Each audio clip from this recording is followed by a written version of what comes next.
Okay, I wanted to share this little sketchbook. It seems like just a small, simple sketchbook, but this is actually really meaningful for me because of the context. I bought this sketchbook, I guess in 2013, I labeled it here. And it was after I had felt really stuck and blocked creatively for a long time. And then my parents came to visit, and this is my dad. This is a sketch of my dad's face. And I don't have a good relationship with my parents. I'm actually estranged from them right now. But yeah, it was a difficult childhood, and it was a difficult, especially with my dad, but he's not really a kind person, and I was very scared of him all growing up. And basically the reason I'm telling you that is because when they came to visit me in Asheville, you know, it wasn't a pleasant experience for me. It was something where I felt like I had to protect myself, and I could feel myself like sinking into a depression as they were there visiting. My dad is verbally and emotionally abusive, and on occasion he's been physically abusive as well. But that was my consistent experience with him all through my childhood and all my whole life my whole life. And when I bought this sketchbook, it was like a way to shield myself from what I was feeling and experiencing while they were there, because I knew I needed to have something to occupy myself with, to kind of like guard myself from depression, if that makes sense. So he's the first sketch that I made, and this was the first sketchbook that I picked up after I had been feeling really blocked creatively for a long time. So that's why it's so meaningful to me. We went out to dinner in Asheville, and we were sitting eating dinner, and there was this hanging plant here. A lot of the sketches in here I don't particularly like. This is my mom. This is a sketch of my mom. My mom is a very sweet person, but she believes that it's not okay to get divorced. So she's in this marriage where she's really unhappy, and that was my entire experience in my childhood. And then we went to a talk at the bookstore at Malaprops is an independent bookstore in Asheville. And so I started sketching the people who were in front of me, sketching the back of their head. I guess I was writing, I want to write about my childhood, and like Anne Lamott says, the time in my life when I felt most connected and my observational skills were at their peak. Sketchbook is just meaningful. This was the guy who was speaking that evening. He wrote a book about canning. It's called Saving the Season. Yeah. So this is him again reading. He's talking about ramps, foraging for ramps and making things and jarring them, canning them. This is the back of someone's head. And then I was so into this sketchbook, and I brought it after my parents left. The Swannanoa gathering was happening in Swannanoa, North Carolina. I went there. It's this gathering of musicians, and I just started sketching everybody. People playing their guitars, banjos. I was just like obsessed because I could feel how sketching was just like creating this sensation of meaningfulness inside of me that was so powerful. I was just in love. And I remember how, like, who knows what this is, just a little, people move, so it's hard to sketch people when they're moving. So sometimes I'll start a sketch and then they'll get up and move, they'll get up and leave, and I don't get to finish it. But yeah, this is how I was feeling as I was sketching. I long for my art. That is what I'm made to do. Just this feeling in me of like, oh my God, this is filling me with a sense of meaning and purpose. There's something in me that says, this is what you're made to do, even if the critic, my internal critic says, I'm not good enough, Ryan is better, Jen Tarver is better, etc., etc. There's always someone who's better. I have a tendency to compare a lot, and I do it with lots of different people. This is what I'm meant to do. There's just this feeling, like this is a sketch that I don't particularly like. I don't feel like it's very good, but I think the reason this sketchbook is so meaningful is because you know, I was doing it. Like I was just finally doing it. I was finally getting unblocked, and it didn't really matter that much if you know, some of the sketches turned out well and some didn't. I like this one. Someone sitting in a coffee shop, I think. This is at work, at a work meeting, because I was working in mental health, and we were talking about DBT, dialectical behavioral therapy. And Lisa was the therapist she was giving a talk, and she said, she talked about her dad, and it really resonated with me, so I wrote it down here. She says, so I wrote, Lisa's dad is like my dad, difficult, will never approve of me. It's not okay, but it's never gonna change, and that's okay. That's what she said in her talk. I just loved that, because actually it's pretty rare for people to really talk openly about that, and I really value when people do. There's a lot of, I don't know, like guilty feelings, psychological manipulation around that stuff.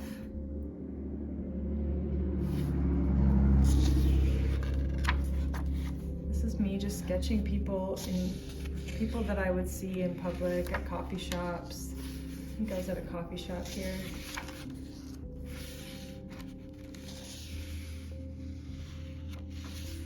It was just such a joy to start drawing again. Someone's hat. They probably got up and left. This is my friend Stephanie, but I don't like this sketch, but then I sketched her again, and I really like how that one turned out.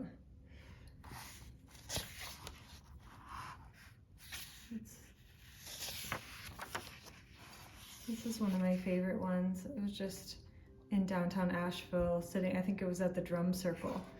And I just sketched the back of this woman. I think people started watching me. It's funny how people do that when you sketch in public. People tend to try to look over your shoulder, which can be awkward. I was sitting in the back seat of a car there. Trees in the background. I was just sketching whatever was around me. I kind of like that one, how that turned out. Didn't get to finish that one. There's a lot of ones that I started. This is at the Cooper Reese Farm. Cooper Reese Farm community is a healing community for inpatients. It's an inpatient community for adults with mental illness and emotional distress. And I worked there for about 8 years. And they have an organic farm, so the whole community is built around organic farming as a means of healing. And I used to just go and volunteer at the farm and hang out there because it gave me a lot of peace to be there. And I used to struggle with anxiety a lot. And this is just a bucket that was hanging on a wire on a little tree there. And this was part of the farm there. And then I wrote this, I'm gonna take that leaf out so it doesn't break. The farm manager, his name was Mike, and we would talk about stuff a lot. He said, I wrote Mike on honesty and how we all have a story that we don't know is true, we hide things, and how on the other side of the pain and embarrassment of revealing who we are and allowing ourselves to be known is true joy and freedom that we can otherwise only guess at. I really believe that. I embrace that as a life path. That's really profound, actually. The more we can break through, the other side of self-judgment, we find out there's so many more people who are just like us, struggling with the same things.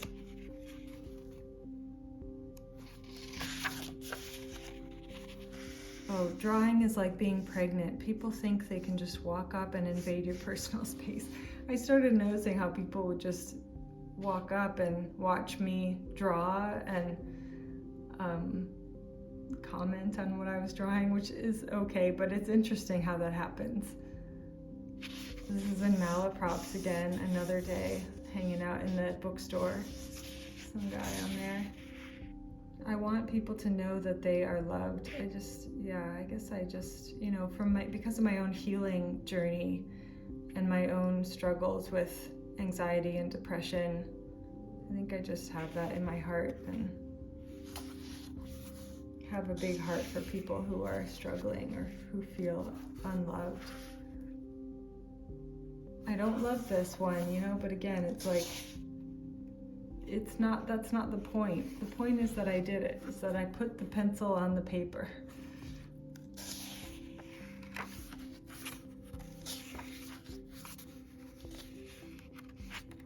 Some of these are clients at Cooper East, which is like a HIPAA violation if I say their names, but I don't think that you can really recognize them anyways.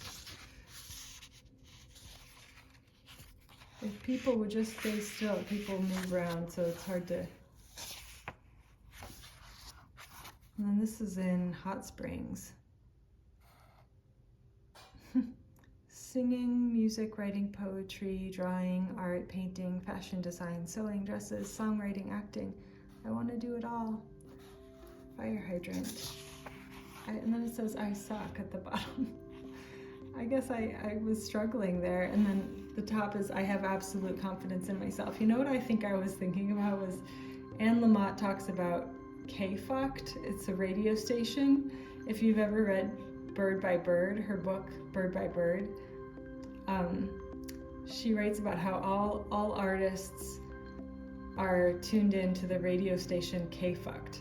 And it's like having headphones on, and on one side of the headphone, it's blaring all these, one side is blaring all these messages.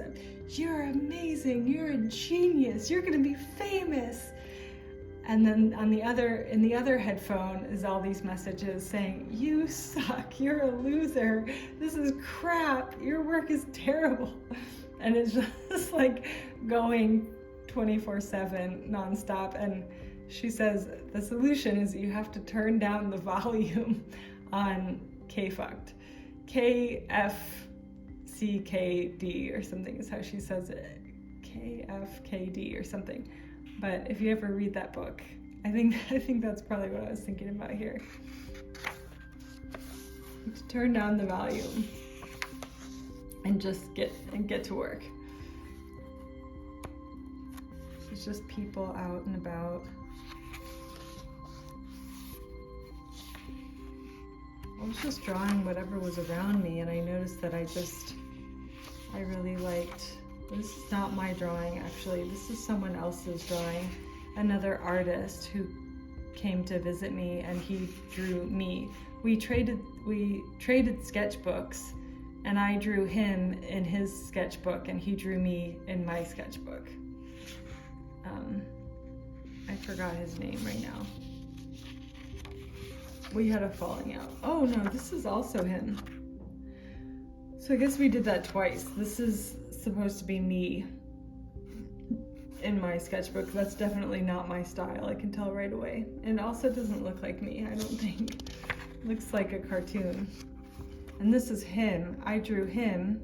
So this is my drawing. I drew him in my sketchbook. And I'm pretty sure this is his drawing. I can't tell. That doesn't look like my style, honestly. I don't think I drew that. These are just little... This doesn't seem like a big deal, but for me, this is a really, like, a precious treasure, this sketchbook, because of the context. This is my friend Sarah. Yeah, it's like one of my favorite, and my friend Sarah. I went to New Orleans because one of my favorite artists lives there, Rebecca Rebouchet. I mean, that's kind of why I went. I also had paid time off of work, and I just wanted to go somewhere interesting. So I went to New Orleans, and I went to this fancy, expensive restaurant that I couldn't really afford. And they had all these picture frames on the wall with little pictures.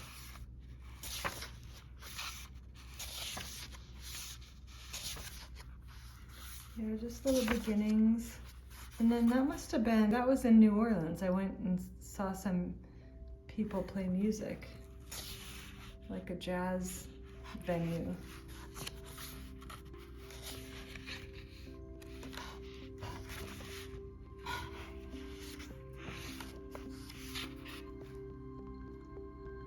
Yeah.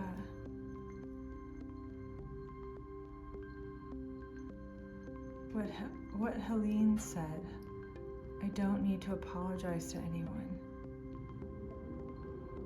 Helene is the owner of the Riverview Station in Asheville, and in the River Arts District, I took a class from her through Mountain Biz Works, like a business owner, small business owner class.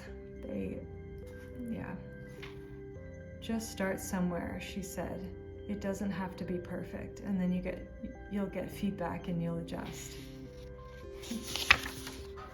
I was making skirts also at the time. I think I really liked doing this lettering. My grandfather did that, actually. He was a graphic designer in Chicago before computers, and he used to do this beautiful lettering. Panic. How we feel we need to be vigilant when we've been traumatized. Overvigilance is one of the characteristics of people who've grown up in abusive households like me, and I really relate to that. Just like feeling like you always have to be on your guard, and you have to do everything perfectly, or else, you have to be always on the lookout for danger. I was doing these lettering. I still really like lettering. I haven't done that very much recently. This is my friend Emma, I love her. She's such a beautiful artist. She's more of a writer, and she's a musician, songwriter.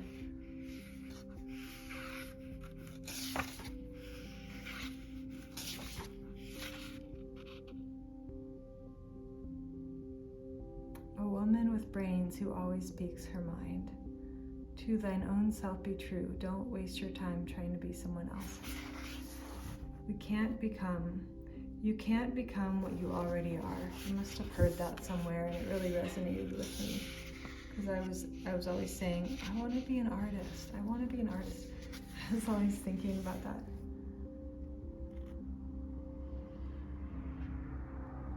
Feel great, act great, approve of yourself. Approve of yourself. I love it when something is confirmed over and over again, and you're like, okay, I'm listening.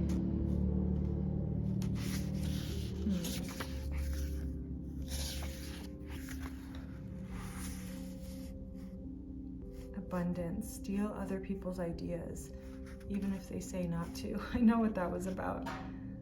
I did an internship in my early 20s with a fashion designer. I really loved her designs, and I said something to her. We were talking because I didn't get paid for the internship, and I think she was a little confused about why I wanted to work for her for free, but I really admired her and I just wanted to be around her. She inspired me. And for me, it was like a really special opportunity to be around someone who was a successful artist. She was younger than me actually, but I just grew up in such a difficult environment and everything felt like a struggle. And she just was like thriving, living this beautiful creative life. And I said to her something like, don't worry, I don't want to steal your ideas, something like that. And she said, okay, don't steal my ideas. And so I actually really, that blocked me for a really long time, because it's hard to explain why, but I think I wanted to try to sew. She was a dress designer and maker, and I wanted to play around with her ideas. And because she said don't steal my ideas, for years I just felt, I don't know, like it blocked me. And then I took a week off work, paid time off I had, and I just decided to go ahead and like steal her ideas. I mean, I just made some dresses that she had made. I copied her designs, and I found that it was like a breakthrough for me. I didn't want to like copy her forever and sell the dresses that she made, but I was able to reconstruct what she was doing and figure out how she was designing those things. And then I moved through it. I got to the other side of it, and then I wanted to do my own things. But it helped me to get unblocked. So I think sometimes we need to do that. I think sometimes we need to copy people so that we can just like move through that and get to the other side of whatever that is when we admire someone a lot, or I don't know, or if we just feel the need to do that. And then we don't want to stay stuck there, of course. We want to have our own unique expression, but I think that when we're like obsessed with someone like I was with her, it can be helpful for us to move through that. And what did I write? I love that I'm doing this every day. I feel so much more comfortable and confident already, and I'm understanding how that works and how some days I'm on and some days I'm off, and it's okay. Yeah, with the sketching, I just was like realizing that every drawing I make is precious, because some days I just feel off for whatever reason. Maybe I'm in a bad mood or something and my sketches don't turn out that well. But what's beautiful about that is that the sketch, while it may not be technically perfect, it's a reflection of what was happening within me at the time. And I really love that about art, is that what we create is like a mirror of what's happening inside of us. It's an expression of what is happening inside of us. I think about that like Chinese writing. There's this famous Chinese manuscript with the beautiful calligraphy and whoever, I have no idea of the names, but I remember seeing it, and it's famous because the writer was weeping when he was writing it, or she, I think it's a man though, and you can see the sadness in the writing, and it like comes out looking, it's just obvious, like the sadness is in the calligraphy and the way that he wrote it, the way that he wrote the characters, and it's considered really special in China, in Chinese. Yeah, but I think that's kind of the same idea. We made grape jam out of Concord grapes. Everything is impossible until someone does it. I remember really loving this one at the time. My little French press, and then I went to the laundromat and I drew that. I drew my sewing machine. love drawing. I feel at home when I draw. And I was sewing. This is when I was sewing her designs, that fashion designer.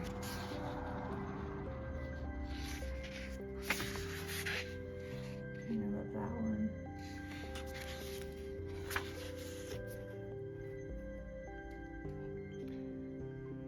I met this amazing girl. Her name is Emma. Everything she looks at becomes beautiful. It's my friend Emma. She's just like that, you know, a rock, a leaf, a mushroom, a guy sitting in his car. I don't care what it is. Somehow she knows how to make poetry out of it. Somehow I told her about my block. She said, just do one drawing every day, even if it's just a line. Then my parents came into town and we went to the art store. So I bought this little sketchbook and some colored pencils. Here's the result. Emma was one of those people who's just like, you know, just inspired by everything she sees, and she's just seeing so much beauty in every detail everywhere she goes. I really love that. I have all these. My cat at the time had fleas and I kept picking them out of his fur. I have all these ideas for like comics sometimes in my head, but I never really pursue them. But sometimes I wonder, like little jokes.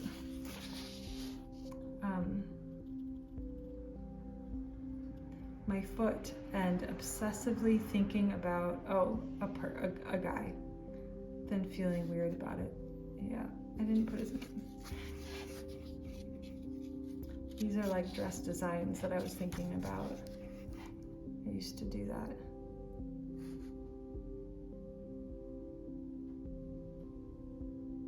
The leaves are moving.